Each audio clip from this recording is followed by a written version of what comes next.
Le mariage homosexuel, c'est une bonne chose. Voilà bien un débat qui fait parler de lui et qui divise la France en deux à l'heure actuelle. On pourrait en faire un roman, une dissertation, mais faisons-en plutôt une vidéo de quelques minutes. Et oui, car maintenant, au grand désespoir de toutes sortes de doctrines religieuses, les homosexuels peuvent se marier. Sacrilège! Effectivement, cette loi trahit la parole divine qui définit le mariage comme acte uniquement possible entre un homme et une femme, afin d'aboutir à la naissance d'un être cher. Ferme ta gueule, sale mioche! Si t'es né en mariage, t'es un bâtard, wesh! Et à une époque, tu te serais fait traquer par ton entourage. Regardez lui, sa mère est une catin. Toujours est-il qu'après une période de l'histoire propice à toutes sortes de pratiques sexuelles, à savoir la romantique, la liberté sexuelle a complètement disparu. Être de la jaquette, c'était mal vu, et les quelques-uns qui jouaient à saute-mouton le faisaient discrètement. Pas se faire cramer, t'as eu? Enfin, tout ça, ça a changé, heureusement. Aujourd'hui, t'as juste à taper gay porn sur Google et tu t'enjailles comme un malade toute place.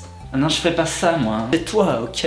Mais aussi d'autres trucs ont changé. À l'époque, t'étais riche, t'étais pauvre, t'avais juste à lécher le cul des riches pour espérer avoir un bout de bidoche. Il adore boulotter nos restes. Maintenant, même un Black M ou un Maître Gims peuvent avoir la chance de devenir des restants du quartier. Les mentalités ont évolué et c'est pas plus mal. Et malgré tout le respect que j'ai pour eux, certains religieux ont du mal à s'y faire à ce nouvel état d'esprit. Et quand je vois qu'il existe encore un parti royaliste de France, alors qu'on a acquis la démocratie depuis un certain nombre d'années, je m'inquiète un peu quand même. Et il faut passer à autre chose là, franchement. Moi, je dis qu'on devra faire une Bible 2.0 avec autorisation de se faire fumer et d'appeler son gosse Jordan sans avoir honte. Ferme ta gueule, putain! Tu veux que j'ai des ennuis ou quoi? Tu dégages! D'un côté, je comprends la crainte de certains. Si on autorise ça, pourquoi pas autoriser le mariage zoophile, pédophile, nécrophile? Me marier avec mon hamster dans 3 semaines. Hashtag trop stylé. Tout simplement parce qu'on n'est pas assez cinglé et qu'on sait pas si le hamster est consentant, putain. Le plus intéressant reste quand même le contexte dans lequel cette loi est passée. Ah oui, là, je crois qu'on est dans le négatif, hein. Logique zéro. Mais malgré le soutien que j'apporte aux socialistes, ils ont pas assuré, là. À la tête depuis plusieurs mois d'un pays en pleine crise, où le chômage gronde, la xénophobie et la pauvreté augmentent. La première loi qu'ils font passer, c'est le mariage homosexuel. C'est comme si t'allais voir une prostituée et que tu lui disais: excuse-moi, tu peux m'expliquer le théorème de Pythagore, s'il te plaît? Non, mais il y a l'influence des plus grands. Le Canada, maintenant la France, bientôt la Corée du Nord. Finalement, ce combat mené par les homosexuels ressemble fortement à celui mené par les femmes il y a de ça quelques années. On est tous différents, mais on a tous les mêmes droits, et ça c'est cool. Puis faut arrêter.